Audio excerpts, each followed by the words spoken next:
Good morning students, this is Bhavna Sinha, and as you all know we are discussing about the chemical properties of metals and nonmetals. We are discussing the chapter metals, nonmetals and metalloids. In that we are discussing about the physical and chemical properties of metals and nonmetals. So here we go with the physical properties of nonmetals.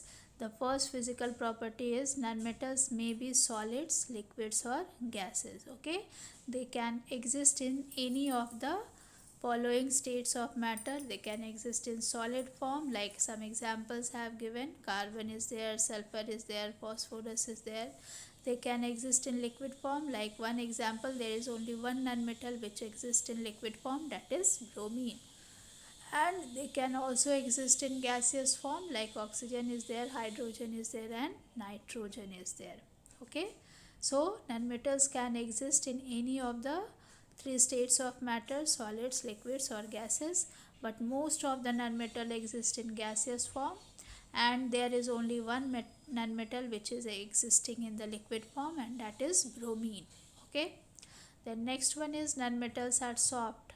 Okay, like any of them you can take, like carbon is there, then nitrogen, any of the substance. But there is one form of carbon which is known as diamond. Okay, and this diamond is the hardest natural substance.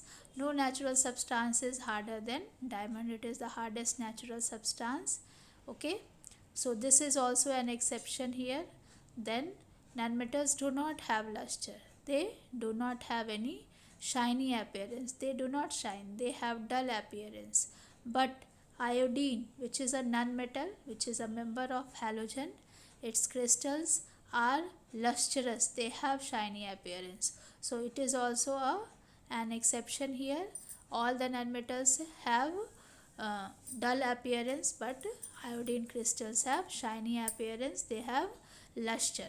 Then nonmetals are not malleable. Now what is the meaning of nonmetals are not malleable? It means that they cannot be converted into thin sheets. Nonmetals cannot be converted into thin sheets. That's why the foils which we are using for wrapping our food items, actually they are made up of metals. They are not made up of nonmetals, because nonmetals are not malleable.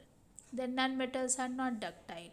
That means they cannot be drawn into wires. Nonmetals cannot be drawn into wires. That's why the wires which we are using for electrical purposes, they are not made up of nonmetals, because they are not ductile. If you will bend them, they will just get broken down. Okay, so for the ductility reason only, the wires are made up of metals, like copper wire is there, silver wire is there, aluminium wire is there. So nonmetals cannot be used for the purpose of preparing wire, because they are not ductile. Actually nonmetals are brittle in nature. Now what is the meaning of brittle? Brittle means they gets broken down when force is exerted on them. Then nonmetals which are solids and liquids have low melting point.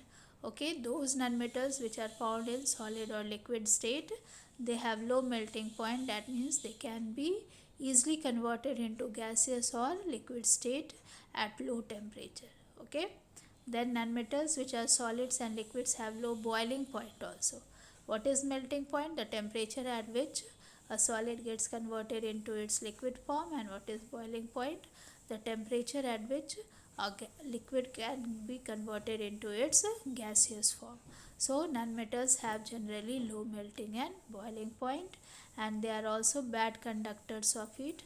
Why are they bad conductors of heat? Because they generally do not conduct heat. They generally do not have free electrons to conduct the heat. And the nonmetals are bad conductors of electricity also. Why? Because again the same reason is there. They do not have free electrons to conduct electricity.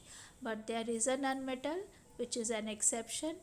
In spite of being a nonmetal, it is a good conductor of electricity, and that is graphite. Okay, so overall we can say that nonmetals are bad conductors of heat and electricity due to the absence of free electrons, because electrons or ions are capable of conducting the electricity or heat from one place to the other place.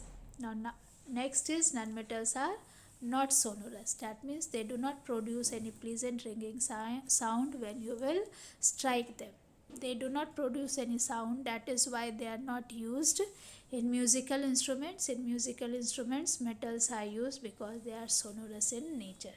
So these are some of the physical properties of nonmetals. Now let us see the next one. These physical properties you can also see, you can compare with the metals physical property. Like if you will compare the physical properties of metals and non-metals, then you will find that metals are good conductors of heat and electricity, whereas non-metals are bad conductor of heat and electricity.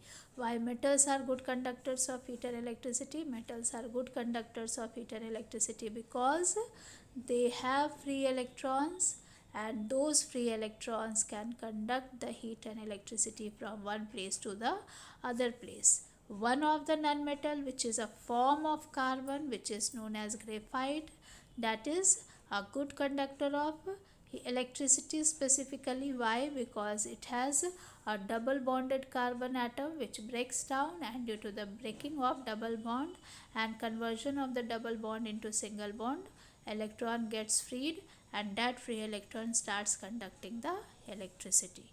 Okay, metals are sonorous. They produce pleasant ringing sound. When you will strike them, they will produce pleasant ringing sound, and that is why the metals are used in what we call musical instruments. Bell which we are using in our homes so that anyone can knock the door easily and we can understand. So all the instruments which are used for producing sound, they specifically have metals in them because metals are sonorous in nature, but non-metals cannot be used in for those purposes.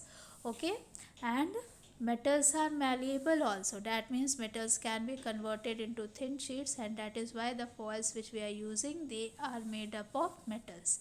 And the most malleable metal is gold. Gold you are knowing only, the atomic number is 79, its Latin name is aurum, and it is represented by the symbol Au.